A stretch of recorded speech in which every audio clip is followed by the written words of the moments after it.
السلام علیکم۔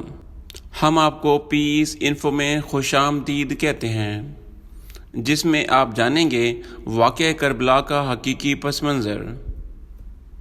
جنگ کربلا 8 اکتوبر 680 عیسوی یعنی 10 محرم 61 ہجری کو دوسرے بادشاہ یزید اول کی فوج اور نبی کریم صلی اللہ علیہ وآلہ وسلم کے نواسے حضرت حسین ابن علی رضی اللہ تعالی عنہ کی سربراہی میں ایک چھوٹی سی فوج کے مابین کربلا یعنی عراق میں لڑی گئی۔ اموری بادشاہ حضرت معاویہ رضی اللہ تعالی عنہ نے اپنی وفات سے قبل اپنے بیٹے یزید کو اپنا جانشین نامزد کیا تھا۔ یزید کی نامزدگی حضرت حسین رضی اللہ تعالی عنہ اور حضرت زبیر بن عوام کے بیٹے حضرت عبداللہ بن زبیر سمیت حضرت محمد صلی اللہ علیہ وآلہ وسلم کے چند ممتاز اصحابہ کے بیٹوں کی طرف سے مقابلہ کیا گیا۔ 680 عیسوی میں حضرت معاویہ رضی اللہ تعالی عنہ کی موت کے بعد یزید نے حضرت حسین اور دیگر مخالفین سے بیعت کا مطالبہ کیا۔ حضرت حسین رضی اللہ تعالی عنہ نے بیعت نہیں کی اور مکہ کا سفر کیا۔ کوفہ جو عراقی فوج کا گڑھ تھا اور خلافت علی کا مرکز تھا، شام کے اموری خلیفہ کے مخالف تھے اور حضرت علی رضی اللہ تعالی عنہ کے گھر سے بہت قریبی تعلق رکھتے تھے۔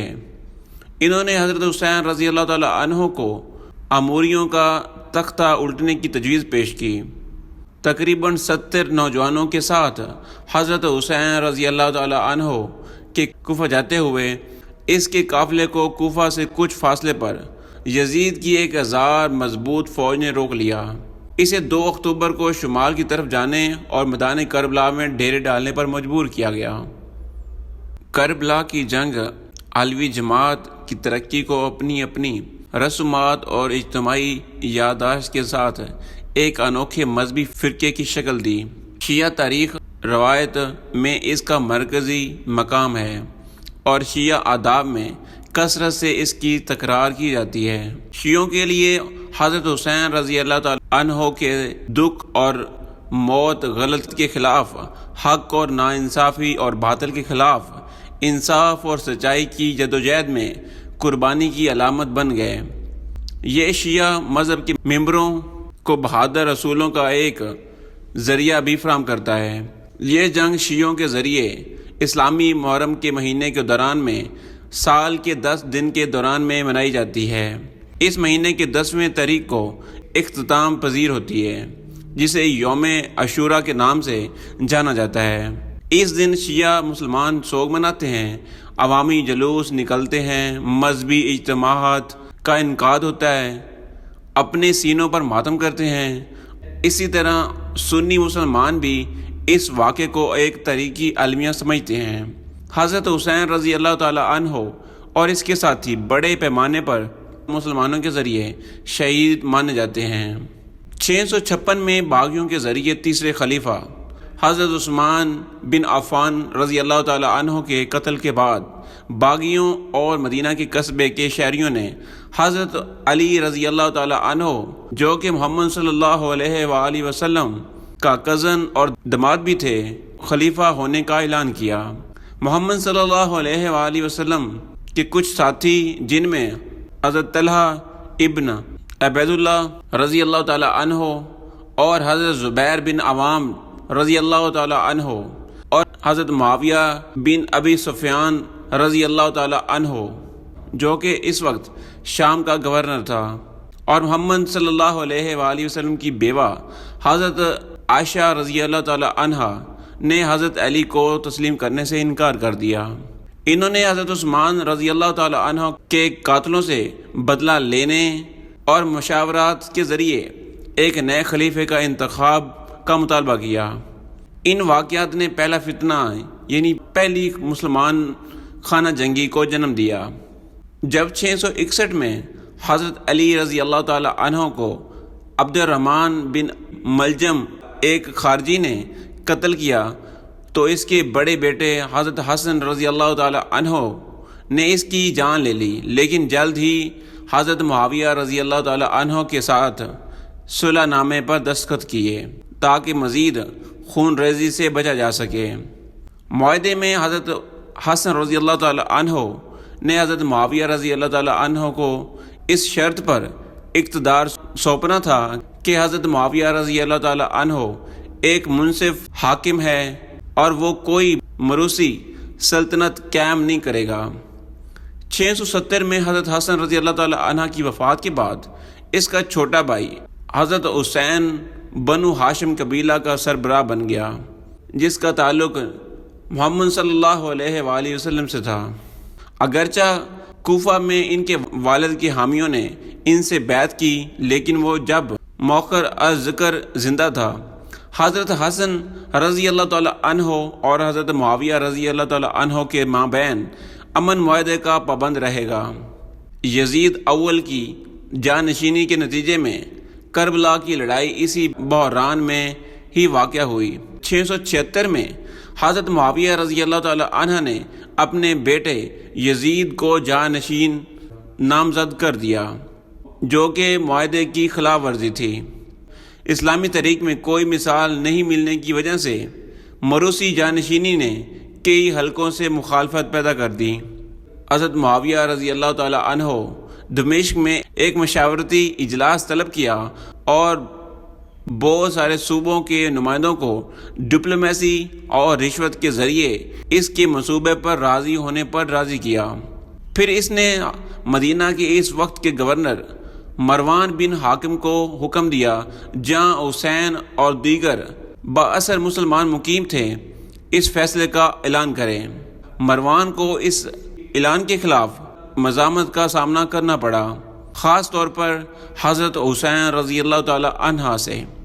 حضرت عبداللہ بن زبیر، حضرت عبداللہ بن عمر رضی اللہ تعالی عنہ اور حضرت عبد الرحمن بن ابی بکر رضی اللہ تعالی عنہ، جو کہ محمد صلی اللہ علیہ وآلہ وسلم کے صحابہ کے بیٹے تھے، یہ سب ان کی اولاد کی وجہ سے خلیفے کے لقب کا دعویٰ بھی کر سکتے تھے۔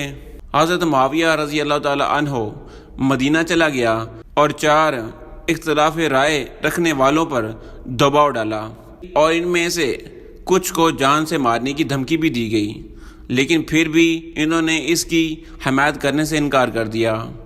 حضرت معاویہ رضی اللہ تعالی عنہ نے اہل مکہ کو یہ باور کروایا کہ ان 4 نے اپنی بیعت کر لی ہے اور یزید کی طرف سے ان سے بیعت لے لی ہے۔ دمشق واپسی پر اس نے مدینہ کے لوگوں سے بھی بیعت حاصل کی۔ یزید کی جانشینی کے منصوبے کے خلاف مزید کوئی احتجاج نہیں ہوا۔ محرخین کے مطابق یزید کی جانشینی، جسے اسلامی تاریخ کا سکم اور یا عیب سمجھا جاتا تھا، نے حکومت کو مشاورتی شکل سے بادشاہیت میں تبدیل کر دیا۔ اپریل 680 میں اپنی موت سے قبل حضرت معاویہ رضی اللہ تعالی عنہ نے یزید کو متنبہ کیا کہ حضرت حسین رضی اللہ تعالی عنہ اور ابن زبیر ان کے حکمرانی کو چیلنج کر سکتے ہیں، اور اگر ایسا کرتے ہیں تو انہیں شکست دینے کی ہدایت کی، اور یزید کو مزید صلاح دی گئی کہ وہ حضرت حسین رضی اللہ تعالی عنہ کے ساتھ احتیاط سے سلوک کریں اور خون نہ پھیلائیں، کیونکہ وہ حضرت محمد صلی اللہ علیہ وآلہ وسلم کے نواسے ہیں۔ حضرت عمر رضی اللہ تعالی عنہ نے بیت المال کی احتیاط کی تقسیم میں تفضیل کا طریقہ اختیار کیا۔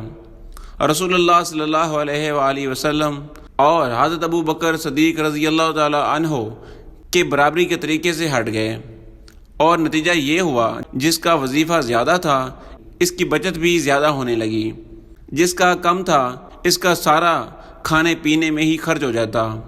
آخری دنوں تک جاتے جاتے امیر غریب کا فاصلہ بہت زیادہ ہو گیا تھا۔ کچھ بہت امیر بن گئے اور کچھ بہت زیادہ غریب بن گئے۔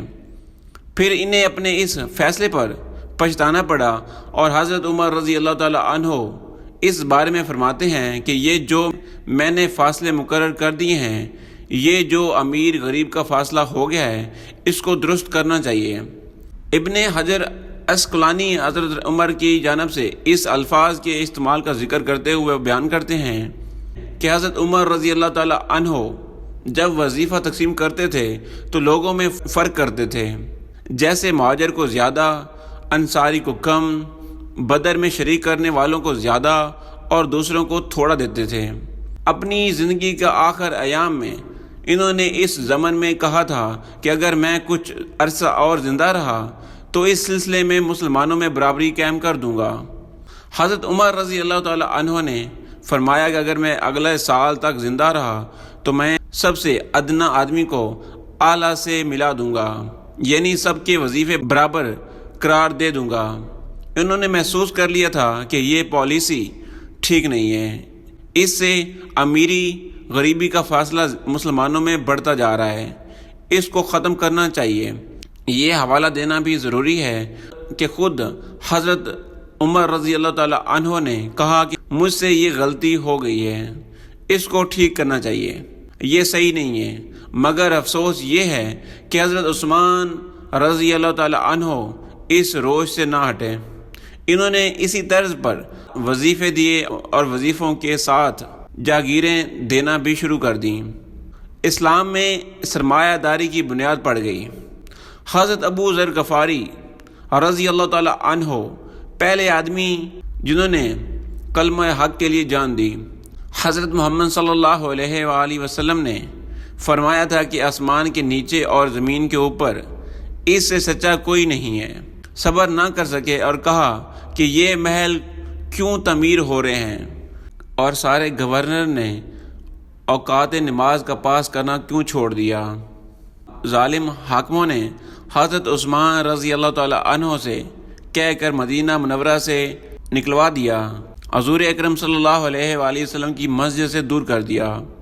80 سال کے بوڑھے انسان کو بیٹی سمیت ربضہ نامی جنگل میں بھیج دیا، اور جس حال میں موت آئی اور ان کا جنازہ حضرت عبداللہ ابن مسعود رضی اللہ تعالی عنہ وغیرہ نے پڑھا، ساری دنیا کے سامنے ہے، بہت مظلومی کی موت مرے۔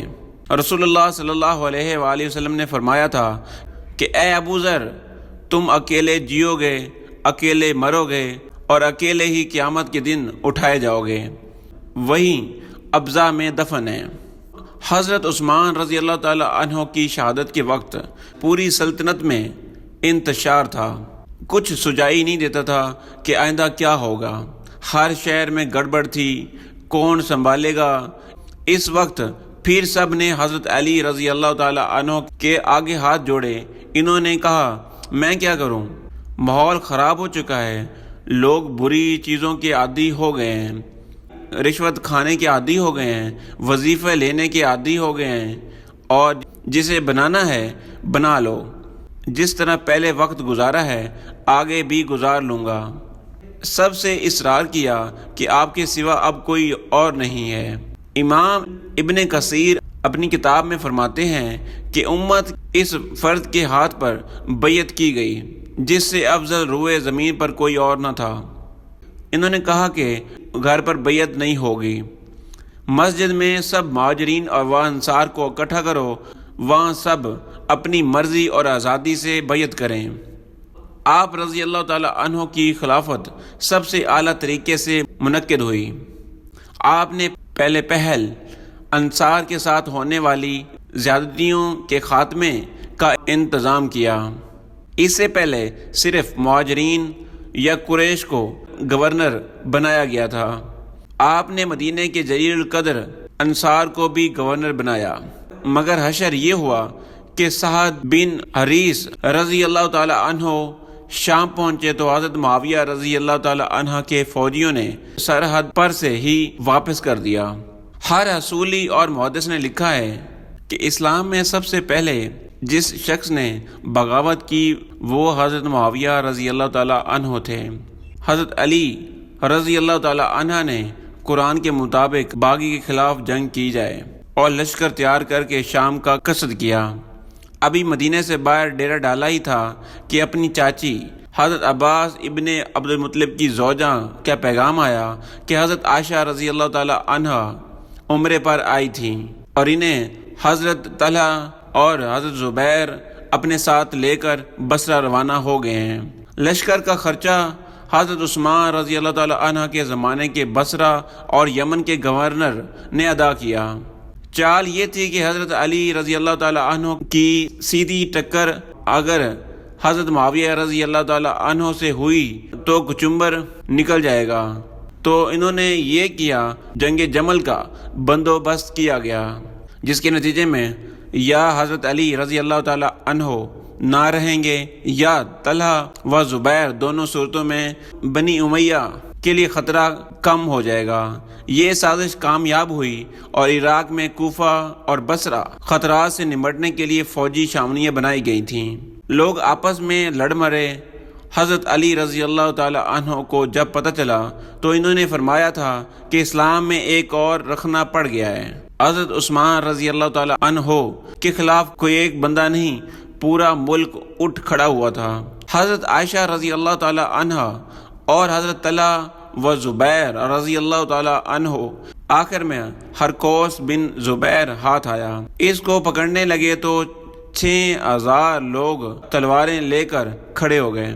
انہیں دیکھ کر یہ لوگ چپ ہو گئے۔ حضرت علی رضی اللہ تعالی عنہ نے کہا، جس طرح کا قصاص مجھے لینے کا کہتے ہو خود کیوں نہیں لیتے ہو؟ یہ جو حضرت عثمان رضی اللہ تعالی عنہ کے خون کا بدلہ طلب کرنے آئے تھے، ان کو دین کا زیادہ علم تھا یا حضرت علی رضی اللہ تعالی عنہ کو؟ حضرت علی رضی اللہ تعالی عنہ قرآن کی ایک ایک آیات کو جانتے تھے کہ کیا حکم کرتی ہیں۔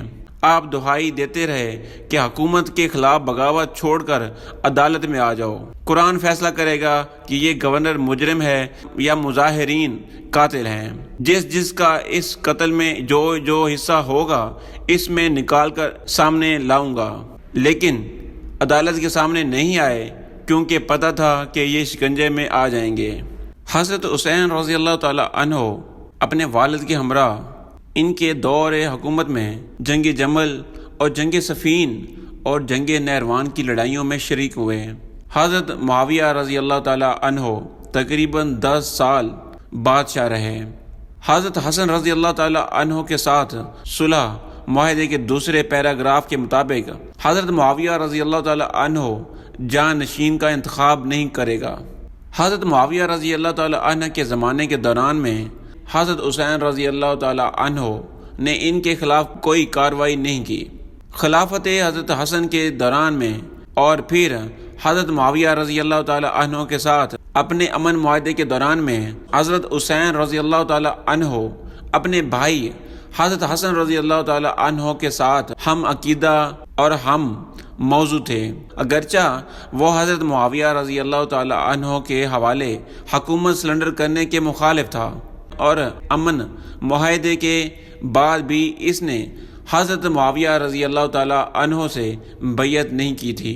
اس نے حضرت معاویہ رضی اللہ تعالی عنہ سے بیعت نہیں کی تھی، لیکن اس امن معاہدے پر قائم تھا، اگرچہ حضرت حسین رضی اللہ تعالی عنہ حضرت معاویہ رضی اللہ تعالی عنہ کے ساتھ حضرت حسن رضی اللہ تعالی عنہ کے امن معاہدے پر کاربند تھے، لیکن انہوں نے حضرت معاویہ رضی اللہ تعالی عنہ کو خطوط بھی لکھے تھے جس میں حضرت معاویہ رضی اللہ تعالی عنہ کی خلافت اسے بیعت ہونے کی نشاندہی بھی کی گئی تھی۔ یزید کی جانشینی کی حیثیت سے انتخاب کی مذمت کی اور مروان اور اموریوں کے اقدامات پر تنقید کی۔ حضرت حسن رضی اللہ تعالی عنہ اور حضرت معاویہ رضی اللہ تعالی عنہ کے امن معاہدے کے بعد حضرت حسین رضی اللہ تعالی عنہ نے ایک صلح نامہ قبول کیا۔ جب حضرت حسن رضی اللہ تعالی عنہ زہر کے نتیجے میں موت کی راہ پر گامزن تھا، اس نے اس زہر میں حضرت معاویہ رضی اللہ تعالی عنہ پر اظہار شک نہیں کیا تاکہ حضرت حسین رضی اللہ تعالی عنہ جوابی کارروائی نہ کرے۔ حضرت حسن رضی اللہ تعالی عنہ نے وصیت کی کہ اسے اپنے نانا حضرت محمد صلی اللہ علیہ وآلہ وسلم کے پاس دفن کیا جائے، اور اگر اس معاملے پر کوئی تنازع یا خون خرابہ ہو تو اسے اپنی والدہ حضرت فاطمہ رضی اللہ تعالی عنہ کے پاس دفن کیا جائے۔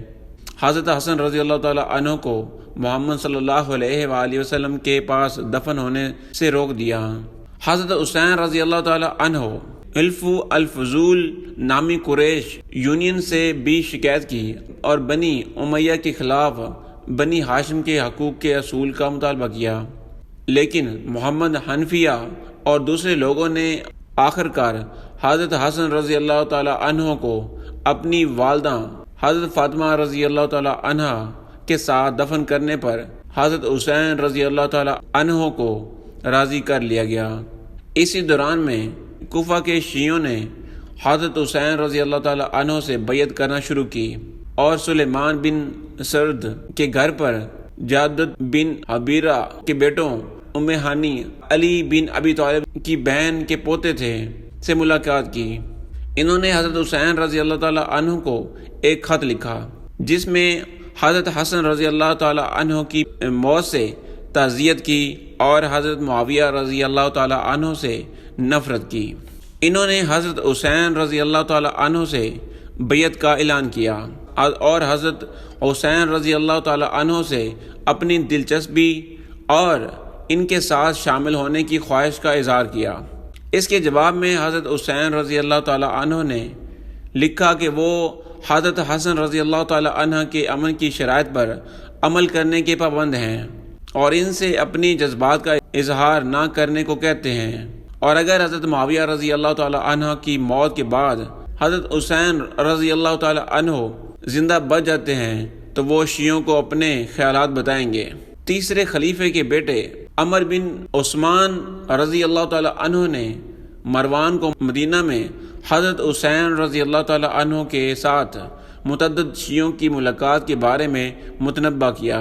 حضرت معاویہ رضی اللہ تعالیٰ عنہ نے اس وقت مدینہ کے حکمران مروان سے کہا کہ وہ حضرت حسین رضی اللہ تعالیٰ عنہ کے ساتھ معاملہ نہ کرے اور اشتہار انگیز حرکت نہ کرے۔ دوسری طرف حضرت حسین رضی اللہ تعالیٰ عنہ کو لکھے گئے ایک خطوط میں انہوں نے ان سے فراخ دلی سے وعدے کیے اور مروان کو مشتعل نہ کرنے کا مشورہ دیا۔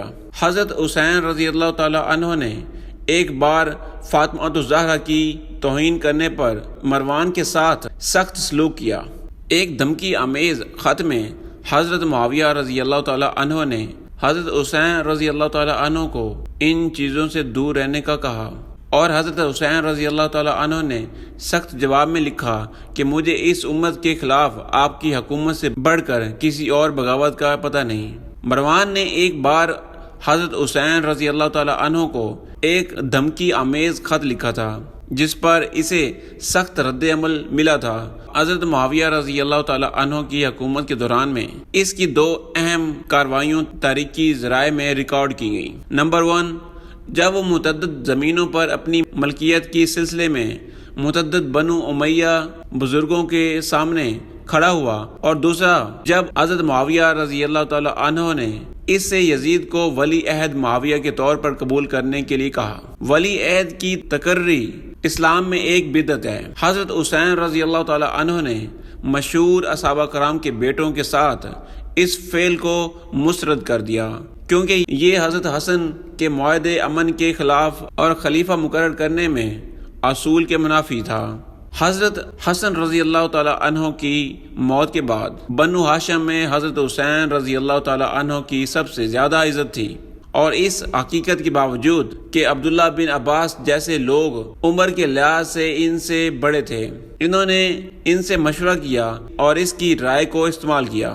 جب حضرت معاویہ رضی اللہ تعالیٰ عنہ یزید کے لیے بیعت جمع کر رہا تھا تو حضرت حسین رضی اللہ تعالیٰ عنہ ان چند لوگوں میں شامل تھے جنہوں نے بیعت کو مسترد کر دیا اور حضرت معاویہ رضی اللہ تعالیٰ عنہ کی مذمت کی، اور انہوں نے حضرت معاویہ رضی اللہ تعالیٰ عنہ کے طائف کو قبول نہیں کیا۔ حضرت معاویہ رضی اللہ تعالیٰ عنہ نے یزید کو مشورہ دیا کہ وہ حضرت حسین رضی اللہ تعالیٰ عنہ کے ساتھ نرم سلوک کرے اور اسے بیعت کرنے پر مجبور نہ کرے۔ صلح حسن غیر مشروط نہ تھی۔ حضرت حسن رضی اللہ تعالیٰ عنہ نے جنگ بندی کے معاہدے میں منوایا تھا کہ کتاب و سنت اور خلفۂ راشدین کے طریقے پر حکومت کرنا۔ ابن اسیر وغیرہ لکھتے ہیں ایک شرط کو بھی حضرت معاویہ رضی اللہ تعالیٰ عنہ نے پورا نہیں کیا۔ حضرت معاویہ رضی اللہ تعالیٰ عنہ مدینہ آئے تو حضرت عثمان رضی اللہ تعالیٰ عنہ کی بیٹی حضرت عائشہ رضی اللہ تعالیٰ عنہ نے سوال کیا کہ چاچا، جس نعرے یعنی قصاص حضرت عثمان رضی اللہ تعالی عنہ پر آپ نے یہ حکومت حاصل کی ہے، اب اس کا کچھ نہیں کیا۔ حضرت معاویہ رضی اللہ تعالی عنہ نے کہا آرام سے بیٹھ جاؤ، کوئی قصاص نہیں لیا گیا۔ حضرت حسن رضی اللہ تعالی عنہ صلح نہ کرتے تو یہ پردہ نہ اٹھتا۔ جمعے کے دوسرے خطبے میں رکھ دیا گیا کہ جہاں خطیب اور باتیں کریں یہ بھی کہیں کہ علی اور ان سے محبت کرنے والوں پر خدا کی لعنت ہو۔ سلمہ رضی اللہ تعالی عنہ کے پاس ایک آدمی گیا تو انہوں نے کہا تمہارے سامنے ممبر رسول پر حضور اکرم صلی اللہ علیہ وآلہ وسلم کو گالی دی جاتی ہیں۔ نعوذ باللہ۔ انہوں نے کہا اماں کون گالیاں دیتا ہے؟ انہوں نے کہا کہتے نہیں کہ علی اور ان سے محبت کرنے والوں پر لعنت ہو۔ میں حضور اکرم صلی اللہ علیہ وآلہ وسلم کے گھر میں رہی ہوں، سب سے بڑھ کر علی رضی اللہ تعالی عنہ سے محبت تو حضور اکرم صلی اللہ علیہ وآلہ وسلم رکھتے تھے۔ حضور اکرم صلی اللہ علیہ وآلہ وسلم نے فرمایا جس نے علی کو گالی دی اس نے مجھ کو گالی دی۔ رسول اللہ صلی اللہ علیہ وآلہ وسلم نے فرمایا کہ سب سے پہلے جو میری سنت کو بدلے گا وہ بنی امیہ کا ایک آدمی ہوگا۔ تخت بچھ گئے، سونے چاندی کے برتن۔ حضرت مقدام نے کہا کہ میں تمہیں اللہ کی قسم دیتا ہوں، کیا حضور اکرم صلی اللہ علیہ وآلہ وسلم نے مردوں کے لیے ریشم حرام نہیں کیا؟ سونے چاندی کے برتنوں میں کھانا حرام نہیں کیا؟ درندوں کی کھالوں پر متکبر بن کر بیٹھنا حرام نہیں کیا؟ زکوٰۃ بدلی، حج بدلا اور نماز کے اوقات بدلے۔ حضرت حسین رضی اللہ تعالی عنہ کہتے تھے کہ میرے بھائی نے جو صلح کی میں اس کے مطابق دیکھ رہا ہوں کہ تم آخری شرط پر قائم رہتے ہو یا نہیں کہ اپنے بعد کسی کو مقرر نہ کروں گا۔ یہ خط لکھ کر جو دن میرا تیری زندگی میں گزر رہا ہے ایک ایک بات ایسی ہے کہ تمہارے خلاف جہاد فرض ہو جاتا ہے۔ جب آخری بات بھی انہوں نے نہ مانی، معاہدے کے خلاف یزید کو ولی عہد بنا دیا گیا اور ولی عہدی کے لیے بھی بڑے ظلم سے کام لیا۔ جب مروان نے مدینے میں اعلان کیا حضرت معاویہ رضی اللہ تعالی عنہ نے فیصلہ کیا ہے کہ میرے بعد یزید کو حکمران بنا دیں، اس وقت حضرت عبد الرحمن بن ابو بکر رضی اللہ تعالی عنہ نے کھڑے ہو کر کہا بادشاہ کا طریقہ زندہ کر رہے ہو۔ اسی وقت مروان نے حکم دیا کہ اس کو گرفتار کر لیا جائے۔ اس نے حضرت عائشہ رضی اللہ تعالی عنہا کے حجرے میں پناہ لی۔ بعد میں وہ مکہ چلے گئے جہاں ایک غار سے ان کی لاش ملی۔ حضرت عائشہ رضی اللہ تعالی عنہا کو بہت عرصے تک شک رہا کہ ان کو حضرت معاویہ رضی اللہ تعالی عنہ نے خفیہ طور پر قتل کروایا۔ اسلامی نظام حکومت کی بنیاد شریعت پر تھی۔ حضور اکرم صلی اللہ علیہ وآلہ وسلم اور خلفائے راشدین کے ادوار اس کی بہترین مثال تھے۔ حضرت حسن رضی اللہ تعالی عنہ سے حضرت معاویہ رضی اللہ تعالی عنہ نے معاہدہ کیا وہ کسی کو نامزد نہ کرے گا، مگر حضرت معاویہ رضی اللہ تعالی عنہ نے یزید کو اپنا جانشین نامزد کر کے اسی اصول دین کی خلاف ورزی کی تھی، کیونکہ اسلامی نقطۂ حیات میں شخصی حکومت کے قیام کا کوئی جواز نہیں۔ ابھی تک سرزمین حجاز میں ایسے کبریہ اصحابہ اور اکابرین موجود تھے جنہوں نے براہ راست نبی کریم صلی اللہ علیہ وآلہ وسلم کا دور دیکھا ہوا تھا، تو ان کے لیے حضرت معاویہ رضی اللہ تعالی عنہ کی غلط روایت قبول کرنا ممکن نہ تھا۔ حضرت حسین رضی اللہ تعالی عنہ نے ان اصولوں کی خاطر یزید کی بیعت قبول کرنے سے انکار کر دیا۔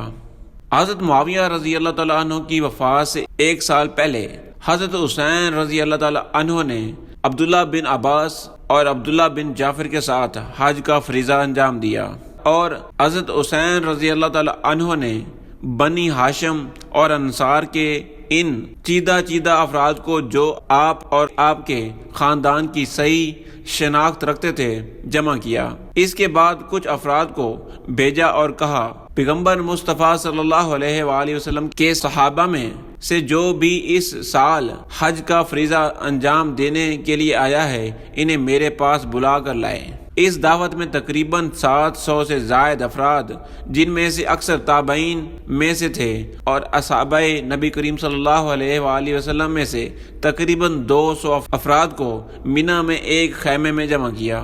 حضرت حسین رضی اللہ تعالی عنہ ان کے سامنے خطبہ ارشاد فرمانے کی خاطر بلند ہوئے اور حمد و ثنا پروردگار کے بعد فرمایا، تمہیں خدا کی قسم دے کر پوچھتا ہوں، کیا تم نہیں جانتے ہو کہ رسول اللہ صلی اللہ علیہ وآلہ وسلم نے اپنے اصحاب کے درمیان میں اخوت کا جو رشتہ قائم کیا تو اس وقت نبی کریم صلی اللہ علیہ وآلہ وسلم نے علی ابن ابی طالب کو اپنا بھائی قرار دیا تھا اور فرمایا تھا، دنیا اور آخرت میں تم میرے اور میں تمہارا بھائی ہوں۔ ہم تجھ کو گواہ بنا کر کہتے ہیں کہ ہاں جی کہا تھا، ایسا ہی تھا۔ فرمایا، تمہیں خدا کی قسم دے کر پوچھتا ہوں، کیا تم جانتے ہو کہ رسول اللہ صلی اللہ علیہ وآلہ وسلم نے اپنی مسجد اور اپنے گھروں کے لیے جگہ خریدی، پھر مسجد تعمیر کی اور اس میں 10 گھر بنائے، 9 گھر اپنے لیے اور 10واں حصہ میرے والد کے لیے رکھا تھا۔ پھر میرے والد کے دروازے کے سوا مسجد کی طرف کھلنے والے تمام دروازے بند کروا دیے گئے۔ میں نے نہیں تمہارے دروازے بند کیے اور علی کا دروازہ کھلا رکھا، بلکہ اللہ نے مجھے حکم دیا کہ تمہارے دروازے بند کروں اور ان کا دروازہ کھلا رکھوں۔ سامعین نے کہا، ہم تجھ کو گواہ بنا کر کہتے ہیں، ہاں ایسا ہی تھا۔ فرمایا، تمہیں خدا کی قسم دے کر پوچھتا ہوں کہ کیا تمہارے علم میں ہے کہ رسول اللہ صلی اللہ علیہ وآلہ وسلم نے غزوہ تبوک کے موقع پر حضرت علی رضی اللہ تعالی عنہ سے فرمایا تھا کہ تم میرے لیے ایسے ہی ہو جیسے حضرت موسیٰ علیہ السلام کے لیے حضرت ہارون علیہ السلام، اور فرمایا تم میرے بعد تمام مومنوں کے ولی ہو۔ سامعین نے کہا، ہم تجھے گواہ بنا کر کہتے ہیں کہ ہاں ایسا ہی تھا۔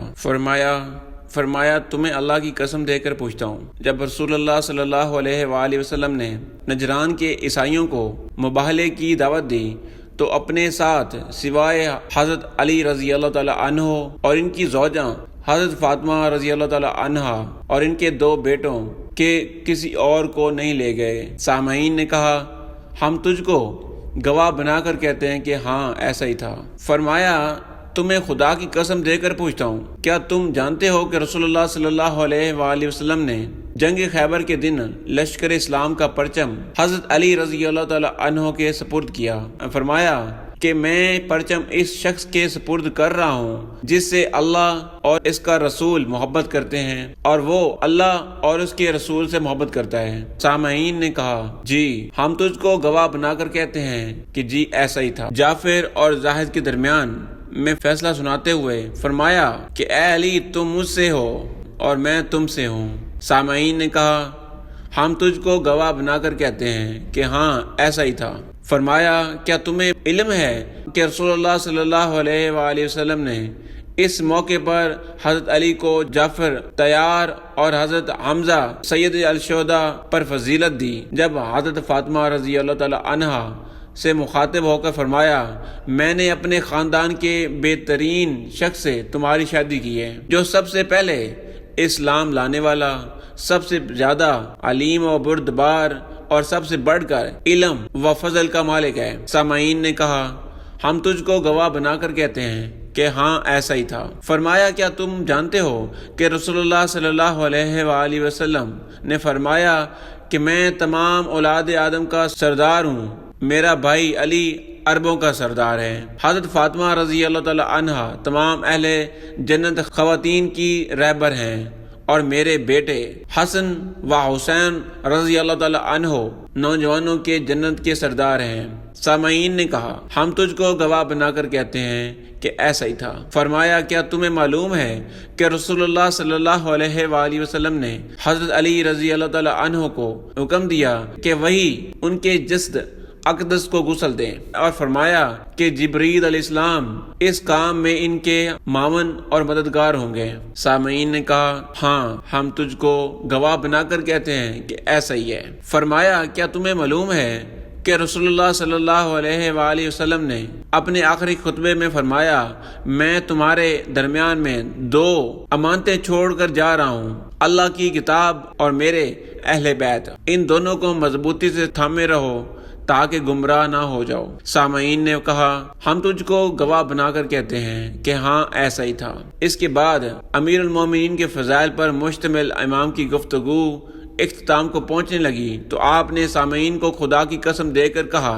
کیا انہوں نے رسول اللہ صلی اللہ علیہ وآلہ وسلم سے یہ سنا ہے کہ حضور اکرم صلی اللہ علیہ وآلہ وسلم نے فرمایا، جو یہ دعویٰ کرے کہ وہ مجھ سے محبت کرتا ہے جبکہ حضرت علی رضی اللہ تعالی عنہ کا بغض اس کے دل میں ہو تو وہ جھوٹا ہے۔ ایسا شخص جو علی رضی اللہ تعالی عنہ سے بغض رکھتا ہے مجھ سے محبت نہیں رکھ سکتا۔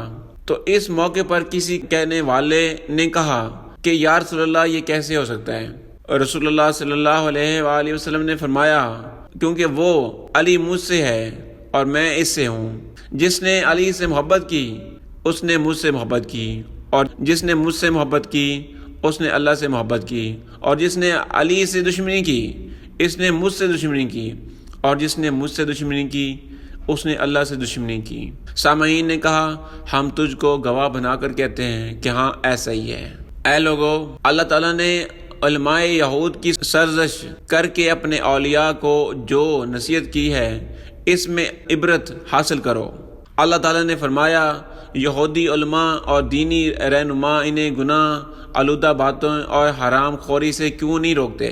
اور فرمایا، بنی اسرائیل میں سے جن لوگوں نے کفر اختیار کیا انہیں لعنتان کی گئی، یہاں تک کہ فرمایا کہ وہ ایک دوسرے کو برے اعمال کی انجام دہی سے منع نہیں کرتے تھے، اور وہ کتنا برا کام کرتے تھے۔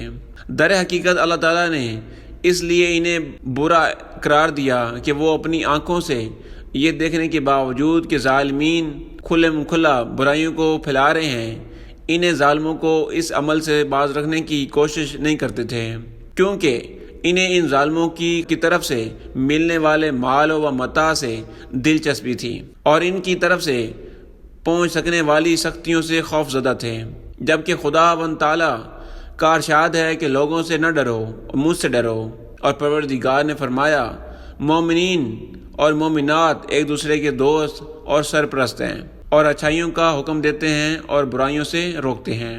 اے وہ گروہ جو علم و فضل کے لیے مشہور ہیں، جس کا ذکر نیکی اور بھلائی کے ساتھ کیا جاتا ہے، نصیحت کے سلسلے میں آپ کی شہرت ہے، آخر کار اللہ ہی ان امور کے بارے میں فیصلہ کرے گا جن کے بارے میں ہمارے اور ان کے درمیان میں تنازع ہے، اور وہی ہمارے اور ان کے درمیان میں فیصلہ کرنے والا ہے اور اپنا حکم صادر کرے گا۔ حضرت حسین رضی اللہ تعالیٰ عنہ نے اپنے خطاب کا اختتام ان الفاظ میں فرمایا، تو جانتا ہے جو کچھ ہماری جانب سے ہوا بنی امیہ اور حضرت معاویہ رضی اللہ تعالیٰ عنہ کی حکومت کی مخالفت میں، وہ نہ تو اصول اقتدار کے سلسلے میں رساکشی ہے اور نہ ہی یہ مال دنیا کی افزوں طلبی کے لیے ہے، بلکہ صرف اس کے لیے ہے کہ ہم چاہتے ہیں کہ تیرے دین کی نشانیوں کو اشکار کر دیں اور تیری مملکت میں اصلاح کریں، تیرے مظلوم بندوں کو امان میسر ہو اور جو فرض قوانین تو نے معین کیے ہیں ان پر عمل ہو۔ یزید کا ذاتی کردار ان تمام اوصاف سے عاری تھا جو امیر یا بادشاہ کے لیے شریعت اسلامیہ نے مقرر کیے ہیں۔ شراب و شباب اس کے پسندیدہ کام تھے۔ ذاتی حیثیت سے بھی کسی فاسق و فاجر کو بطور حکمران تسلیم کرنا حضرت حسین رضی اللہ تعالی عنہ عالی مقام کے لیے کسی طرح ممکن ہو سکتا تھا۔ بندروں سے کھیلنا اس کا پسندیدہ کام تھا۔ یزید نے تخت نشین ہونے کے بعد حاکم مدینہ ولید بن عتبہ کی وساحت سے حضرت حسین رضی اللہ تعالی عنہ سے بیعت طلب کی۔ ولید نے سختی سے کام نہ لیا، لیکن مروان بن حاکم بازور بیعت لینے کے لیے مجبور کر رہا تھا۔ اپنی جانشینی پر یزید نے مدینہ کے گورنر ولید بن عتبہ پر اختیار دیا کہ اگر ضرورت ہو تو وہ حضرت حسین رضی اللہ تعالی عنہ، ابن زبیر اور حضرت عبداللہ بن عمر سے بیعت لے۔ ولید نے اپنے اموری رشتہ داروں مروان بن حاکم سے مشورہ کیا، جس نے مشورہ دیا کہ ابن زبیر اور حضرت حسین رضی اللہ تعالی عنہ کو خطرناک ہونے کی وجہ سے وہ بیعت کرنے پر مجبور ہو جائیں، جبکہ ابن عمر کو کوئی خطرہ نہ ہونے کی وجہ سے تنہا چھوڑنا چاہیے۔ ولید بن عتبہ نے ان دونوں کو طلب کیا، لیکن ابن زبیر مکہ چلے گئے۔ مروان نے ولید کو حضرت حسین رضی اللہ تعالیٰ عنہ کو قید کرنے یا اس کا سر قلم کرنے کو کہا، لیکن محمد صلی اللہ علیہ وآلہ وسلم کے ساتھ حضرت حسین رضی اللہ تعالیٰ عنہ کی رشتہ داری کی وجہ سے ولید اس کے خلاف کوئی کارروائی کرنے سے ڈر رہے تھے۔ کچھ دن بعد حضرت حسین رضی اللہ تعالیٰ عنہ یزید کو تسلیم کیے بغیر مکہ روانہ ہو گئے۔ وہ مئی 680 عیسوی میں مکہ پہنچے اور سپٹمبر کے آغاز تک وہیں مقیم رہے۔ کوفے میں حضرت حسین رضی اللہ تعالیٰ عنہ کو کافی حمایت حاصل تھی، جو اپنے والد اور بھائی کے دور حکومت میں دارالحکومت رہا تھا۔ وہ حسن کے خاتمے پر مطمئن نہیں تھے اور اموری حکمرانی پر سخت ناراض تھے۔ حضرت معاویہ رضی اللہ تعالیٰ عنہ کی موت کی خبر نے کوفیوں میں خوشی پیدا کر دی۔ کوفہ کے رہنما سلیمان کے گھر جمع ہوئے اور حضرت حسین رضی اللہ تعالیٰ عنہ کو ایک خط میں حضرت معاویہ رضی اللہ تعالیٰ عنہ کی حکمرانی کے خاتمے پر شکر ادا کیا۔ حضرت معاویہ رضی اللہ تعالیٰ عنہ کو ناجائز خلیفہ اور غاصب کنندہ کہا، اور انہوں نے اعتراف کیا کہ اب وہ بنو امیہ کی حکومت کو برداشت نہیں کرتے اور ان کی املاک کو لوٹتے ہیں اور خدا کے مال کو دولت مندوں میں بانٹ دیتے ہیں۔ کوفیوں نے بتایا کہ وہ حضرت معاویہ رضی اللہ تعالیٰ عنہ کے مقرر کردہ کوفہ کے گورنر نعمان بن بشیر کی رہائش گاہ پر اس ہفتے جمعے کی نماز نہیں پڑھیں گے، اور اگر حضرت حسین رضی اللہ تعالیٰ عنہ آنا چاہیں تو وہ نعمان بن بشیر کو کوفہ سے نکال دیں گے۔ کوفہ کے باشندوں اور اس کے قبائل کے سرداروں نے 7 قاصدوں کو خطوط کے بہت سے تھیلے دے کر حضرت حسین رضی اللہ تعالیٰ عنہ کو بھیج دیے۔ پہلے 2 قاصد جون 680 کو مکہ پہنچے۔ بہت سارے خطوط حضرت حسین رضی اللہ تعالیٰ عنہ کو پہنچائے، جن میں سے کچھ کوفی برادری کے مطابق تھے۔ شبت بن ربی اور عمر بن عجاز کے خطوط کی طرح، جو کربلا میں حضرت حسین رضی اللہ تعالیٰ عنہ کے ساتھ جنگ میں گئے تھے، اس کے جواب میں حضرت حسین رضی اللہ تعالیٰ عنہ نے لکھا کہ وہ ان کے اتحاد کے احساس کو سمجھتے ہیں، اور کہا کہ امت کے امام کو چاہیے کہ وہ خدا کی کتاب کے مطابق کام کرے، املاک کو ایمانداری سے تقسیم کرے اور خدا کی خدمت کے لیے خود کو وقف کر دیں۔ تاہم کچھ کرنے سے پہلے اس نے اپنے کزن حضرت مسلم بن عقیل کو وہاں صورتحال کی چھان بین کے لیے بھیجا تھا۔ حضرت حسین رضی اللہ تعالیٰ عنہ نے جب مسلم بن عقیل کو کوفہ روانہ کیا تو بہت سارے لوگوں سے اس کام کو خفیہ رکھا گیا۔ حضرت مسلم بن عقیل نے وسیع پیمانے پر حمایت حاصل کی اور حضرت حسین رضی اللہ تعالیٰ عنہ کو صورتحال سے آگاہ کیا اور تجویز کیا کہ وہ بھی ان میں شامل ہو جائیں۔ شہر میں افواہ پھیل گئی کہ ہانی قتل ہو گئے ہیں۔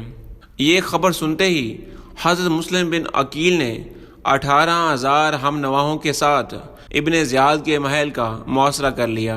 کوفہ کے ترغیب سے لوگوں کو منتشر کرنے میں کامیاب ہو گئے۔ آخر کار مسلم کے ساتھ صرف 30 آدمی رہ گئے۔ مجبوراً مسلم بن عقیل نے ایک بڑھیا کے گھر پناہ لی، لیکن اس بڑھیا کے بیٹے نے انعام کے لالچ میں آ کر خود جا کر ابن زیاد کو اطلاع کر دی۔ ابن زیاد نے یہ اطلاع پا کر مکان کا محاصرہ کر لیا اور حضرت مسلم بن عقیل تنہا لڑے۔ جب زخموں سے چور ہو گئے تو محمد بن اشاش نے امان دے کر گرفتار کر لیا، لیکن آپ کو جب ابن زیاد کے سامنے پیش کیا گیا تو اس نے امان کے وعدے کو پشے پشت ڈالتے ہوئے آپ کے قتل کا حکم دے دیا۔ حضرت مسلم بن عقیل نے محمد بن اشش سے کہا کہ میرے قتل کی اطلاع حضرت حسین رضی اللہ تعالیٰ عنہ تک پہنچا دینا، اور انہیں یہ پیغام بھی پہنچا دینا کہ اہل کوفہ پر ہرگز بھروسہ نہ کرے اور جہاں تک پہنچ چکے ہوں وہیں سے واپس چلے جائیں۔ ابن اشش نے اپنا وعدہ پورا کیا اور ایک قاصد حضرت حسین رضی اللہ تعالیٰ عنہ کی طرف روانہ کر دیا۔ راوی بیان کرتے ہیں کہ آپ رضی اللہ تعالیٰ عنہ نے آسمان کی طرف دیکھ کر اللہ سے دعا کی، اے اللہ، میرے نانا کی دین کی حفاظت فرما اور اسے زندہ و آباد رکھ۔ آپ کو اطلاع مل چکی تھی کہ آپ کے چاچا زاد بھائی حضرت مسلم بن عقیل، جن کو آپ رضی اللہ تعالی عنہ نے اپنا سفیر بنا کر کوفہ بھیجا تھا تاکہ وہاں حالات معلوم کر کے آپ کو خبر کریں، انہیں انتہائی بے دردی سے قتل کر دیا گیا تھا۔ کوفہ کے لوگ جو آپ رضی اللہ تعالی عنہ کو بار بار خطوط بھیج رہے تھے، وہ گورنر کوفہ ابن زیاد کے خوف یا لالچ سے حضرت مسلم بن عقیل کو تنہا چھوڑ چکے تھے، اور وہ کوفہ کی گلیوں سے بالکل ناواقف تھے۔ اپنے چاچا زاد کی شہادت کا صدمہ اور کوفے والوں کی بے وفائی کا افسوس آپ کو آگے بڑھنے پر مجبور کر رہا تھا، اور مقصد اتنا بڑا تھا کہ آپ پیچھے ہٹ نہیں سکتے تھے۔ حضرت حسین رضی اللہ تعالی عنہ کو کوفہ سے سینکڑوں خطوط موصول ہوئے۔ ان کے جواب میں آپ نے مسلم بن عقیل کے ہاتھ جو خط بھیجا، اس کے الفاظ کچھ یوں تھے۔ فرمایا، میں اپنے خاندان کے سب سے بااعتماد چاچا زاد بھائی کو آپ کی طرف بھیج رہا ہوں تاکہ وہ مجھے آپ لوگوں کے حالات سے آگاہ کرے۔ اگر اس نے مجھے یہ خبر دی کہ آپ لوگ وہی ہو جنہوں نے مجھے خطوط لکھے ہیں تو میں آپ کے یار و مددگار ہوں۔ حضرت حسین رضی اللہ تعالی عنہ حج سے ایک دن قبل 9 ستمبر 60 ہجری کو مکہ مکرمہ سے تقریباً 50 افراد اور اہل خانہ کے ساتھ روانہ ہوئے۔ اس نے سرائے عرب میں شمال مشرقی راستہ اختیار کیا۔ حضرت حسین رضی اللہ تعالی عنہ کے چاچا زاد بھائی عبداللہ بن جعفر کی مرضی پر مکہ کے گورنر عمر بن سعید نے اپنے بھائی اور ابن جعفر کو حسین کے بعد مکہ میں حفاظت کی یقین دہانی کروانے اور اسے واپس لانے کے لیے بھیجا۔ حسین رضی اللہ تعالی عنہ نے واپسی سے انکار کر دیا۔ اس سے متعلق کہ محمد صلی اللہ علیہ وآلہ وسلم نے خواب میں حکم دیا تھا کہ اس کے نتائج سے قطع نظر آگے بڑھے۔ سالبیہ نامی ایک جگہ پر چھوٹے قافلے کو ابن عقیل کے قتل اور اہل کوفہ کی بے حسی کی خبر ملی۔ زبالہ نامی جگہ پر حضرت حسین رضی اللہ تعالی عنہ کو اپنے قاصد قیس ابن مظہر کی گرفتاری اور قتل کا علم ہوا، جسے حجاز سے کوفہ بھیجا گیا تھا۔ رستے میں جگہ جگہ یزیدی دستوں نے قافلہ اہل بیت کو روکنا چاہا، مگر وہ کسی نہ کسی طرح کربلا تک پہنچنا چاہتے تھے۔ یہ 60 ہجری کے آخری دن تھے۔ اسی اثنا میں نئے سال کا چاند طلوع ہوا۔ عمر بن السعید بنو امیہ کی حکومت میں ایک علاقے کا حاکم تھا۔ جب اسے ابن زیاد نے اس قافلے کو قتل کرنے کا حکم دیا تو شروع میں اس نے کافی پیش رفت کی۔ جب عمر بن سعد نے حضرت حسین رضی اللہ تعالی عنہ کا راستہ روکنا چاہا تو آپ نے اسے بتایا کہ مجھے اہل عراق نے آنے کی دعوت دی ہے، جس کے نتیجے میں میں حجاز سے چل کر یہاں آیا ہوں۔ حضرت حسین رضی اللہ تعالی عنہ نے خطوط کا انبار بھی اس کے سامنے پیش کیا۔ عمر بن سعد نے حضرت حسین رضی اللہ تعالی عنہ کے دعووں کی مخالفت نہیں کی، بلکہ کہا کہ اہل کوفہ نے آپ کو خطوط لکھے مگر اب وہ آپ کا ساتھ چھوڑ چکے ہیں۔ آپ کے لیے اس کے سوا کوئی رستہ نہیں کہ یزید کی بیعت کر لیں۔ حضرت حسین رضی اللہ تعالی عنہ نے فرمایا، میں ایسا شخص نہیں ہوں جو دب کر بیعت کر لے۔ ابن زیاد نے کوفہ جانے والے رستوں پر فوج رکھی ہوئی تھی۔ حضرت حسین رضی اللہ تعالی عنہ اور اس کے چاہنے والوں کو یزید کی فوج کے سرگنا نے روک لیا۔ قادسیہ کے قریب کوفہ کے جنوب میں حور بن یزید التمیمی کی سربراہی میں لگ بھگ 1000 افراد تھے۔ حضرت حسین رضی اللہ تعالی عنہ نے ان سے کہا، میں اس وقت تک آپ کے پاس نہیں آیا جب تک آپ کے خطوط میرے پاس نہیں لائے جاتے تھے اور آپ کے قاصد میرے پاس نہیں آئے اور کہتے تھے ہمارے پاس آؤ، کیوں نہ کہ ہمارے پاس کوئی امام نہیں ہے۔ تو اگر آپ مجھے اپنے معاہدوں اور گواہیوں کے مطابق مجھے وہی چیز دے دیں تو میں آپ کے شہر آؤں گا۔ اگر آپ نہ مانیں گے اور میرے آنے سے ٹل جائیں گے تو میں آپ کو اس جگہ کے لیے چھوڑ دوں گا جہاں سے میں آپ کے پاس آیا ہوں۔ اس کے بعد انہوں نے انہیں وہ خطوط دکھائے جن کو انہوں نے کوفیوں سے موصول کیے تھے، باشمول حور کی قوت میں سے کچھ۔ حور نے خطوط کے بارے میں کچھ بھی قسم کی معلومات سے انکار کیا اور کہا کہ حسین کو اس کے ساتھ ابن زیاد کے پاس جانا چاہیے، جس سے حضرت حسین رضی اللہ تعالی عنہ نے انکار کر دیا۔ حر نے جواب دیا کہ وہ حضرت حسین رضی اللہ تعالیٰ عنہ کو یا تو کوفہ میں داخل ہونے یا واپس مدینہ جانے کی اجازت نہیں دے گا، لیکن یہ کہ وہ اپنی مرضی کے مطابق کہیں اور بھی سفر کر سکے گا۔ اس کے باوجود اس نے 4 کوفیوں کو حضرت حسین رضی اللہ تعالیٰ عنہ کے ساتھ شامل ہونے سے نہیں روکا۔ حضرت حسین رضی اللہ تعالیٰ عنہ کا قافلہ قادسیہ کی طرف بڑھنے لگا اور حر ان کے پیچھے آ گیا۔ نیویوا میں حر کو ابن زیاد کی طرف سے حکم ملا کہ حضرت حسین رضی اللہ تعالیٰ عنہ کا قافلہ بغیر کسی قلعے اور پانی کے ویران جگہ پر روکنے پر مجبور کیا جائے۔ حضرت حسین رضی اللہ تعالیٰ عنہ کے ایک ساتھی نے مشورہ دیا کہ وہ حر پر حملہ کریں اور اقرار کے قلعے والے گاؤں چلے جائیں۔ حضرت حسین رضی اللہ تعالیٰ عنہ نے یہ کہتے ہوئے انکار کر دیا کہ وہ دشمنی شروع نہیں کرنا چاہتے۔ عمر بن سعد نے حضرت حسین رضی اللہ تعالیٰ عنہ کا موقف سننے کے بعد کسی حد تک نرمی کا اظہار کیا، مگر کہا کہ وہ خود کوئی فیصلہ کرنے کا مجاز نہیں رکھتے، اسے ابن زیاد سے منظوری لینا پڑے گی۔ اگلے دن 4000 پر مشتمل کوفی فوج عمر بن سعد کی سربراہی میں پہنچی۔ اسے مقامی کو دبانے کے لیے گورنر مقرر کیا گیا تھا، لیکن پھر حضرت حسین رضی اللہ تعالیٰ عنہ سے مقابلہ کرنے کے لیے واپس آ گیا۔ ابتدائی طور پر وہ حضرت حسین رضی اللہ تعالیٰ عنہ سے لڑنے کے لیے تیار نہ تھا، لیکن ابن زیاد کی طرف سے اس کو گورنری سے ہٹا دینے کی دھمکی دی گئی۔ حضرت حسین رضی اللہ تعالیٰ عنہ سے مذاکرات کے بعد ابن سعد نے ابن زیاد کو خط لکھا کہ حضرت حسین رضی اللہ تعالیٰ عنہ واپس جانے کو تیار ہیں۔ ابن زیاد نے جواب دیا کہ حضرت حسین رضی اللہ تعالیٰ عنہ کو ہتھیار ڈالنے چاہیے یا اسے زبردستی قید کر لینا چاہیے، اور اس کو مجبور کرنے کے لیے اس کو اور اس کے ساتھیوں کو فرات دریا تک جانے سے روک دیا جائے۔ ابن اسد نے دریا کی طرف جانے والے رستے پر 500 سواروں کو رکھا تھا۔ حضرت حسین رضی اللہ تعالیٰ عنہ بھائی عباس بن علی کی سربراہی میں 50 آدمیوں کے ایک گروہ نے دریا تک رسائی حاصل کرنے سے پہلے حضرت حسین رضی اللہ تعالیٰ عنہ اور اس کے ساتھی 3 دن پانی کے بغیر رہے۔ وہ صرف 20 پانی کی مشکیں ہی بھر سکے۔ جب ابن زیاد تک یہ پیغام پہنچا تو وہ آگ بگولا ہو گیا، اور اس نے سخت الفاظ میں عمر بن سعد کی سرزنش کرتے ہوئے حکم دیا کہ یا تو حسین رضی اللہ تعالیٰ عنہ سے بیعت لو یا اس کا سر قلم کر کے میرے دربار میں بھیجو۔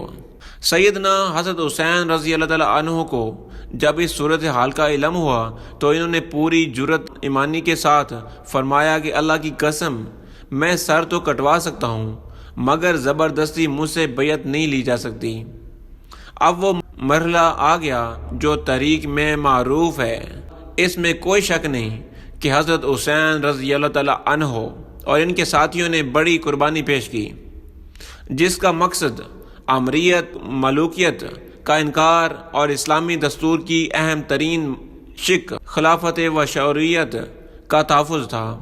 محرم کی 7ویں تاریخ کو ابن زیاد کی طرف سے ایک خط موصول ہوا جس میں ابن سعد کو حضرت حسین رضی اللہ تعالیٰ عنہ کی کیمپوں میں پانی کی فراہمی کو روکنے کا حکم دیا گیا۔ عمر بن سعد نے عمر بن حجاز زبیدی کے کمان میں فرات پر 500 جوانوں کی فوج بھیجی۔ 3 دن تک حضرت حسین رضی اللہ تعالیٰ عنہ اور اس کے ساتھی پیاسے رہے۔ رات کے وقت 50 افراد پر مشتمل ایک گروہ نے حضرت عباس کی کمان میں فرات پر بہادری سے حملہ کیا، لیکن وہ تھوڑی مقدار میں پانی لانے میں کامیاب ہو گئے۔ ابن زیاد نے موجودہ صورتحال اور اس خط کے مندرجات سے اتفاق کیا جس میں ابن سعد نے وہ تجویز حضرت حسین رضی اللہ تعالیٰ عنہ کی زبان میں لکھی تھی، لیکن اس وقت شمر بن ذی الجوشن جو حضرت علی کا ایک سابقہ حامی تھا، جو صفین میں اس کے لیے لڑا تھا، اس نے ابن زیاد کو ایک شیطانی پیشکش کی۔ اس نے اصرار کیا کہ ابن زیاد حضرت حسین رضی اللہ تعالیٰ عنہ کو ہتھیار ڈالنے پر مجبور کرے، کیونکہ حضرت حسین رضی اللہ تعالیٰ عنہ ابن زیاد کی حکومت کے دائرے میں داخل ہوا تھا، اور اگر وہ حضرت حسین رضی اللہ تعالیٰ عنہ سے سمجھوتا کرتا ہے تو اس سے ابن زیاد کی کمزوری اور حضرت حسین رضی اللہ تعالیٰ عنہ کی طاقت ظاہر ہوتی ہے۔ ابن زیاد نے شمر کی بات سن کر اپنا خیال بدل دیا۔ بحر میان کا خیال ہے یہ پلان وہی تھا جس میں حضرت حسین رضی اللہ تعالیٰ عنہ کو قتل کرنے کی ترتیب سوچی گئی تھی، جو حضرت حسین رضی اللہ تعالیٰ عنہ کو مارنا چاہتے تھے اور یزید کے ساتھ بیعت کے تناؤ اور تنازع کو اس کے حوالے کرنے کے لیے اسے تبدیل کرنا چاہتا تھا، کیونکہ وہ حضرت حسین رضی اللہ تعالیٰ عنہ کے رد عمل کو پہلے ہی جانتا تھا۔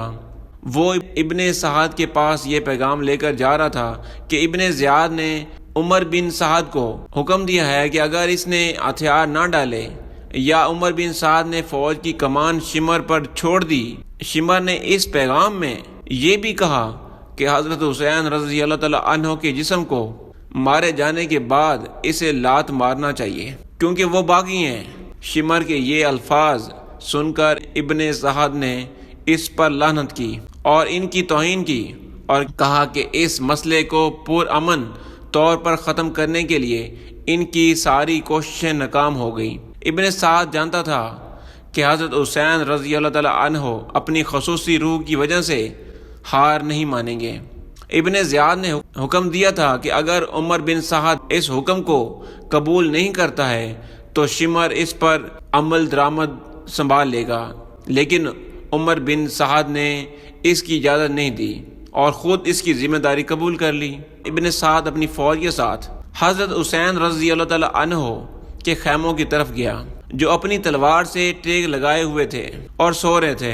ایک خواب میں انہوں نے اپنا نانا محمد صلی اللہ علیہ وآلہ وسلم کو دیکھا، جس نے حضرت حسین رضی اللہ تعالیٰ عنہ سے کہا تھا کہ وہ جلد اس کے ساتھ آ ملے گا۔ حضرت حسین رضی اللہ تعالیٰ عنہ نے اپنے بھائی حضرت عباس کو یہ معلوم کرنے کے لیے بھیجا کہ کوفی کیا چاہتے ہیں۔ در اثنا ابن سعد کی نئی حالات سن کر دونوں لشکروں نے ایک دوسرے کی توہین کی اور لعنت بھیجی۔ معاملے کا علم ہونے پر حضرت حسین رضی اللہ تعالیٰ عنہ نے اس رات مہلت طلب کی اور اپنے رشتہ داروں اور مددگاروں کو خطبہ دیا، جسے بعد میں علی ابن حسین نقل کیا۔ میں خدا کی حمد کرتا ہوں جس نے ہمیں محمد صلی اللہ علیہ وآلہ وسلم کی نبوت سے نوازا اور ہمیں قرآن اور دین کی تعلیم دی۔ میں اپنے دوستوں سے بہتر مددگار اور اپنے کنبہ سے زیادہ مخلص گھرانے کو نہیں جانتا۔ خدا آپ کو اجر دے۔ مجھے لگتا ہے کہ ہم مارے جائیں گے۔ میں آپ سے رخصت ہونے کا کہتا ہوں اور میں آپ کے قیام پر اصرار نہیں کرتا۔ رات کے اندھیرے کا فائدہ اٹھاتے ہوئے آپ جا سکتے ہیں، لیکن ان کے ساتھیوں نے قبول نہ کیا اور ان کے بیعت پر وفادار رہے۔ حضرت حسین رضی اللہ تعالیٰ عنہ نے خیموں کو ایک دوسرے کے نزدیک کیا اور تانوں کو ایک دوسرے سے باندھ دیا۔ 2 محرم سن 61 ہجری کو حضرت حسین رضی اللہ تعالیٰ عنہ اور اصحابہ کربلا میں حضرت حسین رضی اللہ تعالیٰ عنہ کے سرزمین کربلا پر اترنے کے بعد حور بن یزید نے ایک خط ابن زیاد کے لیے لکھا اور اس کو اس امر کی اطلاع دی کہ حور کا خط ملتے ہی ابن زیاد نے ایک خط حضرت حسین رضی اللہ تعالیٰ عنہ کے نام بھیجا، جس میں اس نے لکھا تھا کہ اے حسین، کربلا میں تمہارے پڑاؤ ڈالنے کی خبر ملی ہے۔ میرے امیر المومنین یعنی یزید بن معاویہ نے مجھے حکم دیا ہے کہ چین سے نہ سوؤں، پیٹ بھر کر کھانا نہ کھاؤں، حتیٰ کہ تمہیں قتل نہ کر دوں یا پھر تمہیں اپنے حکم یا اور یزید کے حکم کی تعمیل پر آمادہ نہ کر لوں۔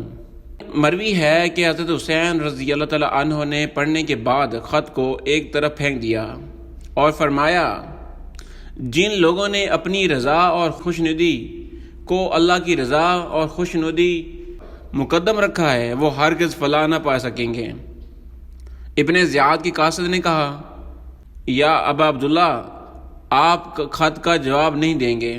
فرمایا، اس خط کا جواب اللہ کا دردناک عذاب ہے، بہت جلد اس کو اپنی لپیٹ میں لے گا۔ قاصد ابن زیاد واپس چلا گیا۔ حضرت حسین رضی اللہ تعالیٰ عنہ کا کلام اس کے سامنے دہرایا اور عبید اللہ بن زیاد نے حضرت حسین رضی اللہ تعالیٰ عنہ کے خلاف جنگ کے لیے لشکر تشکیل دینے کا حکم دے دیا گیا۔ روایات کے مطابق حضرت حسین رضی اللہ تعالیٰ عنہ کی فوج کی تعداد 32 گھوڑے سوار اور 40 پیادہ فوج تھی اور محمد باقر کے مطابق یہ 45 گھوڑا سوار اور 100 پیادہ تھا۔ اس نے حسین رضی اللہ تعالی عنہ، زبیر بن کین کو دائیں بازو کا کمانڈر اور حبیب بن مظہر کو بائیں بازو کا کمانڈر مقرر کیا، اور اس نے سپہ سالار کا اپنے بھائی عباس کے حوالے کیا۔ ابن زیاد کے بھیجے گئے فوجوں کی تعداد کا تخمینہ مختلف ذرائع میں کم از کم 4000 اور کچھ اطلاعات میں 80,000 تک پہنچتا ہے۔ کربلا میں حضرت حسین رضی اللہ تعالی عنہ کے آنے کے بعد ابن زیاد نے کوفیوں کو مسجد میں جمع کیا اور ان کے بزرگوں کے درمیان یزید کے بھیجے گئے تحائف تقسیم کیے، جو 4000 دینار اور 2,00,000 درہم تھے، اور انہیں دعوت دی کہ کربلا جا کر حضرت حسین رضی اللہ تعالی عنہ کے خلاف جنگ میں عمر بن سعد کی مدد کریں۔ ابن زیاد نے کوفہ کی کارگزاری عمر بن حریث کی سپرد کر دی اور خود نخلیہ میں خیمے لگا کر بیٹھ گیا، اور لوگوں کو بھی نخلیہ پہنچنے پر مجبور کیا، اور کوفیوں کو کربلا جا کر حضرت حسین رضی اللہ تعالی عنہ سے جا ملنے سے باز رکھنے کی غرض سے پل کوفہ پر قبضہ کیا، اور کسی کو بھی اس پل سے نہیں گزرنے دیا۔ ابن زیاد نے حسین بن نمیر کو 4000 کے لشکر کے ساتھ قادسیہ سے نخلیہ بلوایا۔ ابن زیاد نے محمد بن حشش بن قیس کندی، کثیر بن شہاب اور قحقہ بن سوید کو بھی حکم دیا کہ لوگوں کو حضرت حسین رضی اللہ تعالی عنہ کے ساتھ جنگ کے لیے تیار کریں۔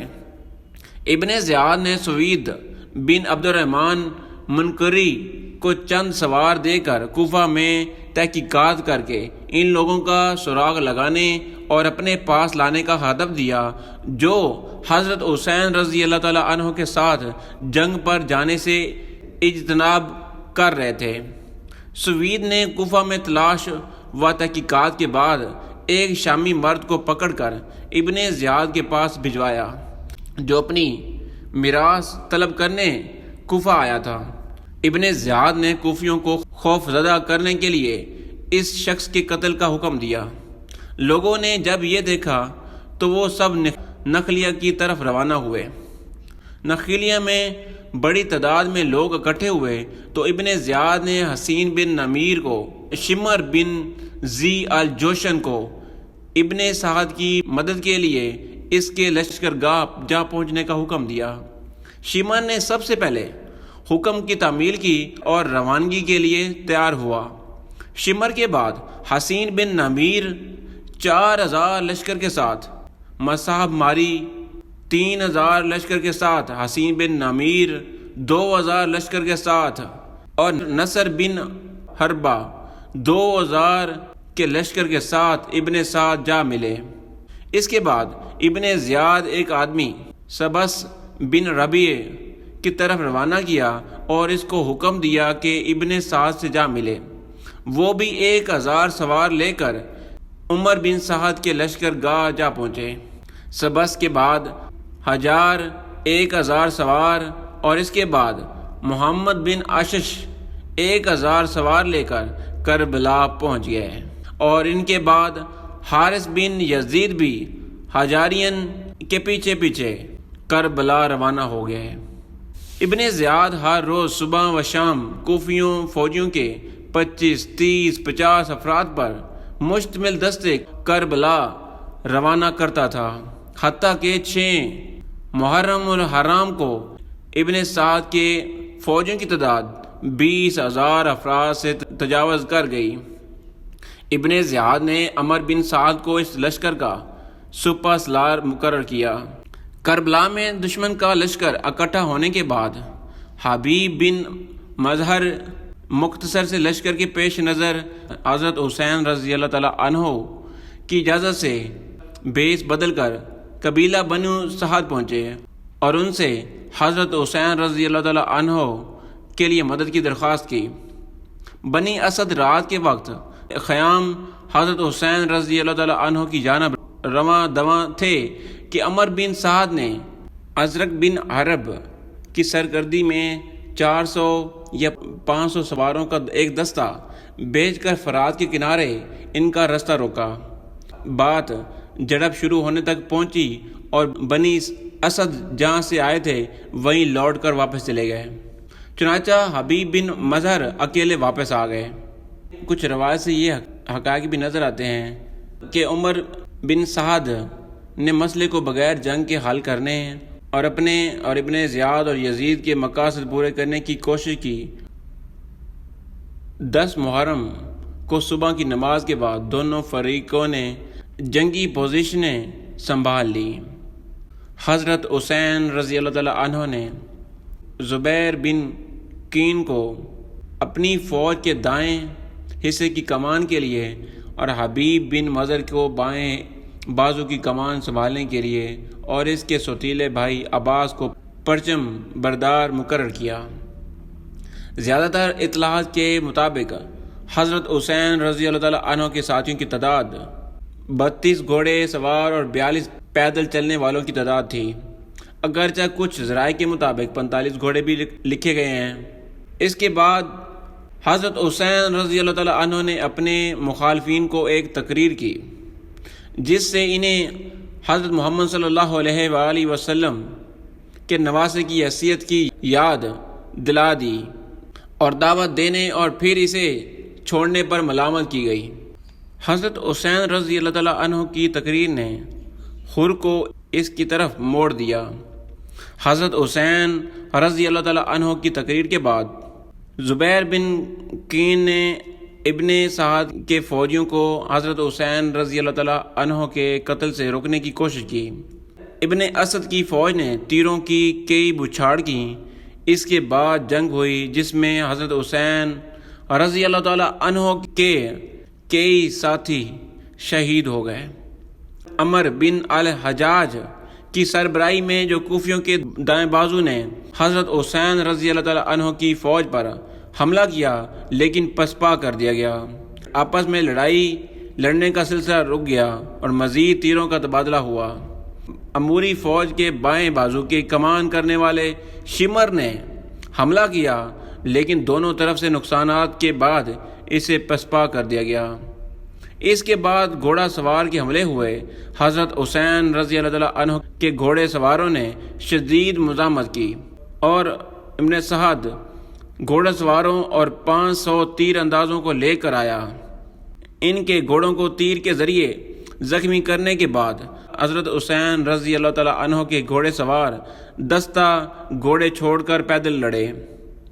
چونکہ اموری محاذ سے صرف حضرت حسین رضی اللہ تعالیٰ عنہ کی فوج کے پاس جا سکتی تھی، ابن سعد نے خیموں کو جلا دینے کا حکم دیا، سوائے اس کے جس کو حضرت حسین رضی اللہ تعالیٰ عنہ اور اس کے اہل خانہ استعمال کر رہے تھے۔ شمر بھی اسے جلا دینا چاہتا تھا لیکن اس کے ساتھیوں نے اسے روک لیا۔ اس منصوبے نے کچھ عرصے کے لیے اموری پیش قدمی میں رکاوٹ پیدا کر دی۔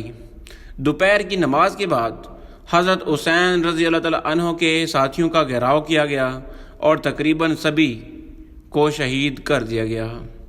حضرت حسین کے رشتہ دار جنہوں نے اب تک لڑائی میں حصہ نہیں لیا تھا لڑائی میں شامل ہو گئے۔ حضرت حسین رضی اللہ تعالیٰ عنہ کا بیٹا علی اکبر بھی شہید کر دیا گیا۔ پھر حضرت حسین رضی اللہ تعالیٰ عنہ کے سوتیلے بھائیوں جن میں سے حضرت عباس بھی شامل تھے اور عقیل بن ابی طالب، جعفر بن ابی طالب اور حضرت حسن ابن علی کے بیٹوں کو بھی شہید کر دیا گیا۔ حضرت حسین رضی اللہ تعالیٰ عنہ کا چھوٹا بچہ جو اس کی گود میں بیٹھا تھا، ایک تیر اس کی گردن سے ٹکرایا اور اس کی شہادت ہو گئی۔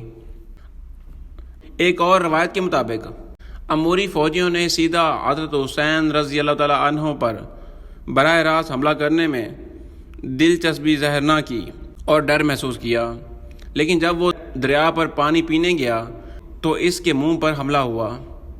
اس نے اپنا خون ایک ہاتھ میں جمع کیا اور آسمان کی طرف پھینکا۔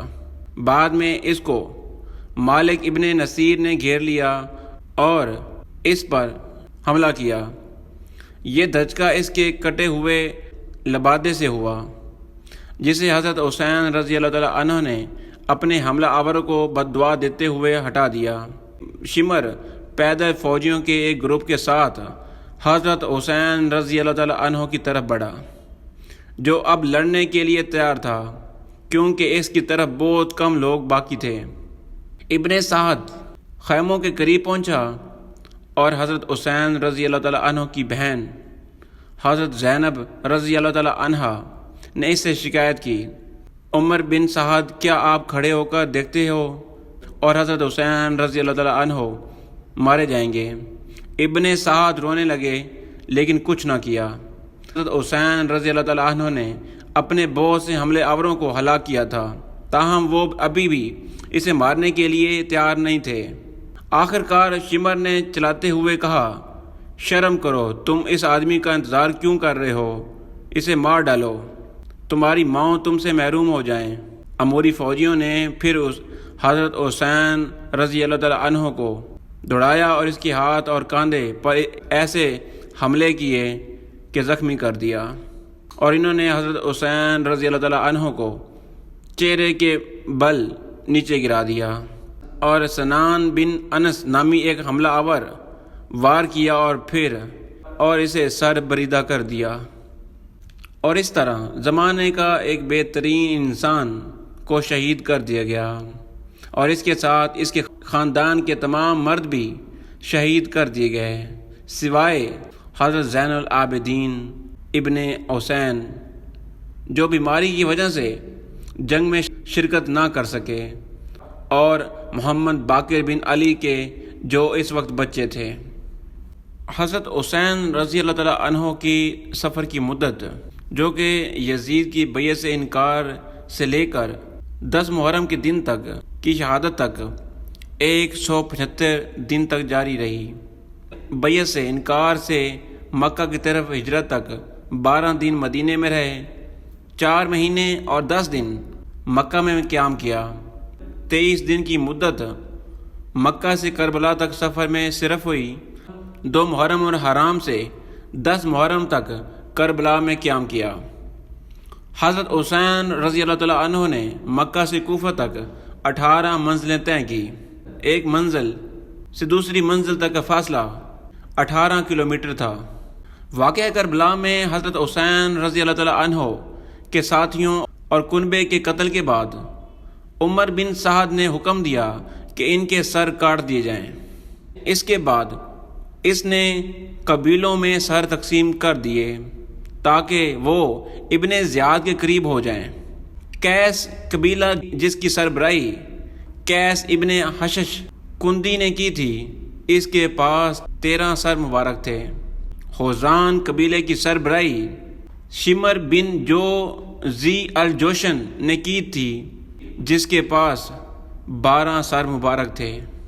بنی تمیم کے پاس 17 سر مبارک تھے، اور بنی اسد کے پاس 16 سر مبارک، اور کوفہ میں داخل ہوتے ہوئے کل 71 کٹے ہوئے سر تھے۔ طلوع آفتاب کے وقت مقتول کے سروں اور اسیروں کا قافلہ اموری مسجد میں داخل ہوا۔ پھر یزید کے حکم سے تمام سروں کو شہر کے دروازوں اور اموری مسجدوں میں 3 دن تک لٹکا دیا گیا۔ اسی دوران میں انہوں نے بابا الصغیر میں کئی سر دفن کر دیے، جو یہ ہیں: سر عباس ابن علی رضی اللہ تعالیٰ عنہ، سر علی اکبر رضی اللہ تعالیٰ عنہ، اور سر حبیب بن مظہر رضی اللہ تعالیٰ عنہ۔ عاشورہ کے دن شہادت حضرت حسین رضی اللہ تعالیٰ عنہ کے بعد اسیران کربلا کو عمر سعد کے حکم پر 11 محرم کی رات کربلا میں ہی رکھا گیا، اور 11 محرم کے دن ظہر کے بعد انہیں پہلے کوفہ ابن زیاد کے سامنے پیش کیا گیا۔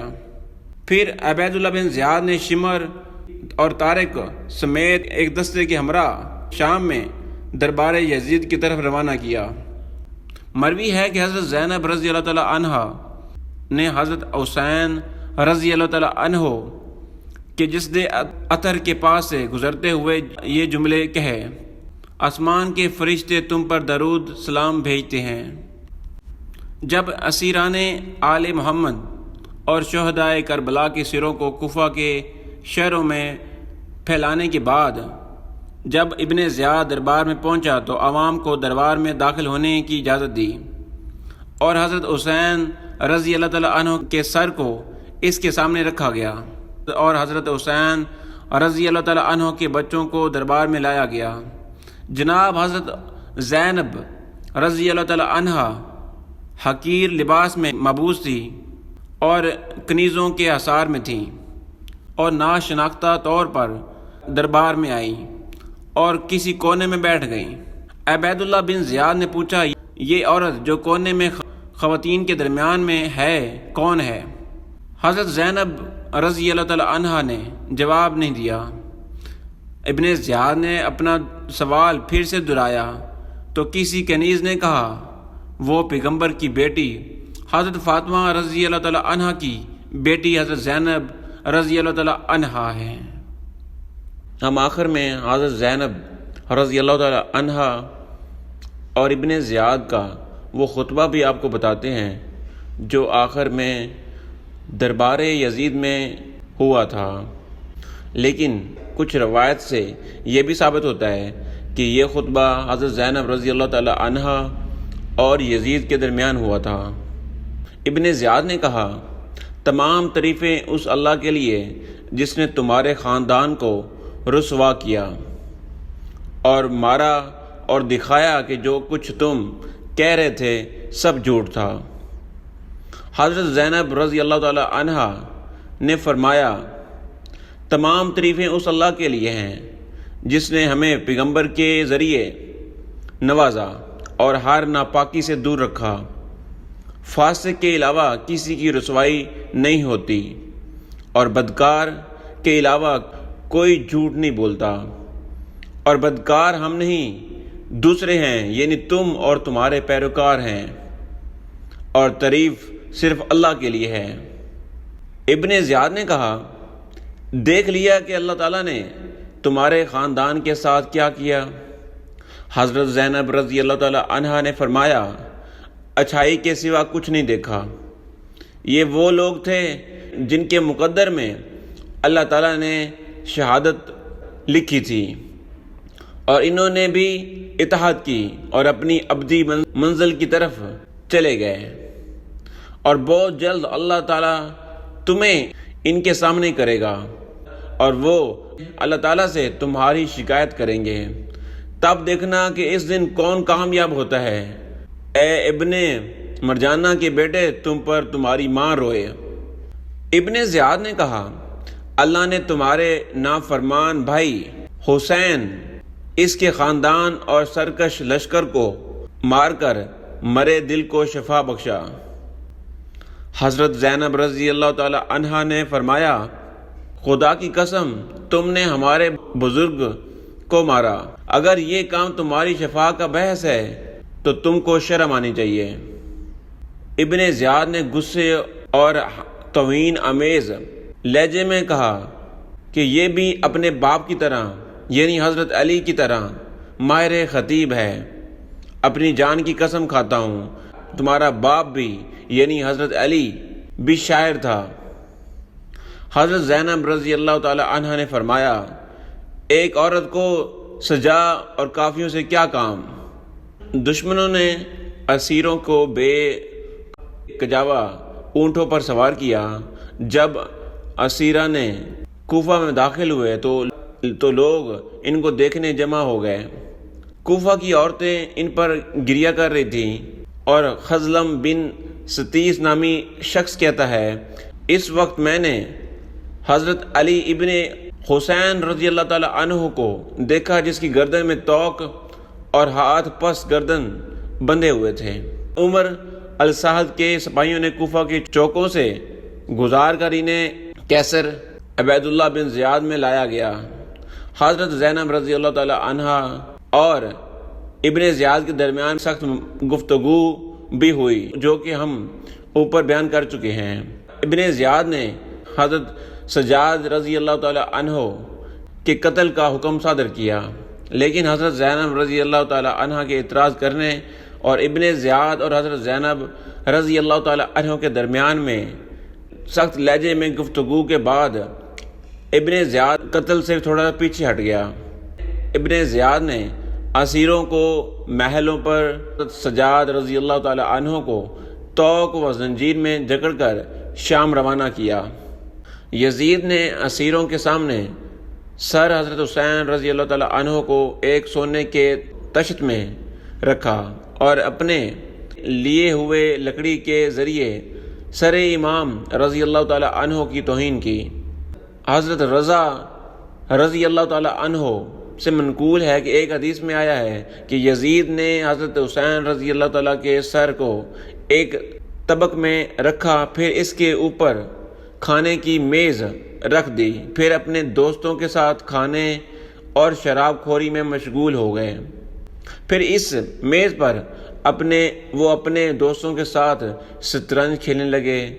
وہ جب بھی شطرنج میں اپنے حریف پر غلبہ حاصل کرتا تو شراب کی بوتل اٹھا کر پیتا اور باقی ماندہ شراب کو اس طبق کے نزدیک زمین پر گرا دیتا جس میں حضرت حسین رضی اللہ تعالی عنہ کا سر مبارک رکھا ہوا تھا۔ اور آخر میں ہم اپنی ویڈیو کا اختتام ایک شاعر پر کریں گے۔ حد ہی نہیں حسین تیرے انتقام کی، حد ہی نہیں حسین تیرے انتقام کی، لفظ یزید گالی سے بدتر بنا دیا۔ اگر آپ کو ہماری ویڈیو پسند آئی ہو اور ایسی انفارمیٹیو ویڈیو کے لیے ہمارے چینل کو لائک کیجئے، کامنٹس کیجئے اینڈ سبسکرائب کیجئے اور شیئر بھی کیجئے۔ Thank you for watching.